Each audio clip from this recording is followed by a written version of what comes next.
Hi hello welcome. మా రివ్యూలు genuine గా అనిపిస్తే కామెంట్ రూపంలో తెలియజేయండి.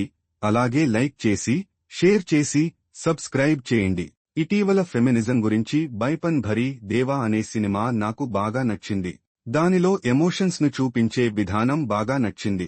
నెట్ఫ్లిక్స్ ఓటీటీలో వచ్చిన డబ్బా కాటల్ వెబ్ సిరీస్ మొత్తం చూశాక ఓకే పర్లేదు అనిపించింది.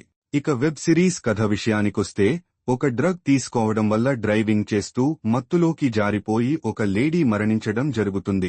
ఆ డ్రగ్ ను ఎవరు తయారు చేశారు, దానిని తయారు చేసిన వారిని పట్టుకోవటానికి చేసిన ప్రయత్నాలు ఏమిటి అని ఒక కథ. దీనికి సమాంతరంగా ఇంటింటికి, ఆఫీసులకి లంచ్ బాక్స్లను సప్లై చేసేవారు అనుకోకుండా మత్తు పదార్థాలను ఎందుకు సప్లై చేయాల్సి వచ్చింది, వాటిలో ఎవరెవరు చేతులు కలిపారు, వాటి నుంచి వారు బయటపడ్డారా లేదా అనేదే వెబ్ సిరీస్ కథ. రెండవ ఎపిసోడ్ చివరి వరకు బోర్గా, సాగతీతగా అనిపించింది. మూడో ఎపిసోడ్ నుంచి గేరు మారి ఇంట్రెస్ట్ గా మారుతుంది. ఇన్వెస్టిగేషన్ పార్ట్ లో భాగంగా తీసిన కొన్ని సీన్స్ చాలా ఇంట్రెస్టింగ్ అనిపిస్తాయి.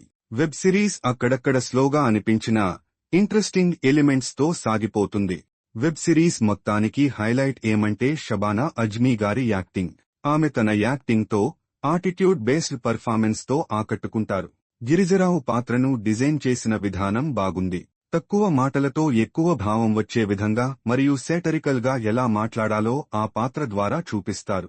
ఆ పాత్రలో ఆయన జీవించేవారు అనుకోవచ్చు. మాలగా నిమిష సజయన్ తన టాలెంట్ ను మరోసారి నిరూపించుకుంటుంది.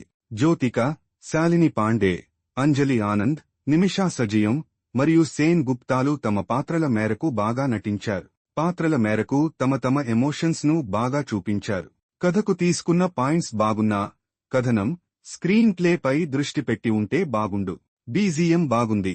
సినిమాటోగ్రఫీ ప్రకారంగా చాలా రిచ్ గా చిత్రీకరించారు. డబ్బా కాటల్ బిజినెస్ చేసేవాళ్లు డ్రగ్స్ సరఫరా చేయాల్సిన పాయింట్ చాలా ఫోర్స్ గా ఉన్నట్టు అనిపిస్తుంది. డ్రగ్స్ సప్లై నుంచి బయటపడేందుకు మార్గం ఉన్నా బయటపడలేకపోవడానికి గల బలమైన కారణాన్ని చూపించలేకపోయారు. అంత విలువగల డ్రగ్స్ పై అంత నిర్లక్ష్యంగా ఎలా ఉంటారో అర్థం కాదు. ఇద్దరు లెస్బినియన్స్ ఎలా క్లోజ్ అయ్యారో సరిగా చూపించలేదు. కొన్ని సన్నివేశాలను ముందే ఊహించవచ్చు. ఈ వెబ్ సిరీస్ కు నేను ఇచ్చే రేటింగ్ 2.75. స్క్రీన్ ప్లే పై దృష్టి పెట్టి ఇంట్రెస్టింగ్ సీన్లతో వెబ్ సిరీస్ ను నడిపించి ఉంటే ఇంకా బాగుండు. ఆర్థికంగా మహిళా సాధికారత గురించి బాగా చూపించి ఉండాల్సింది. Thank you.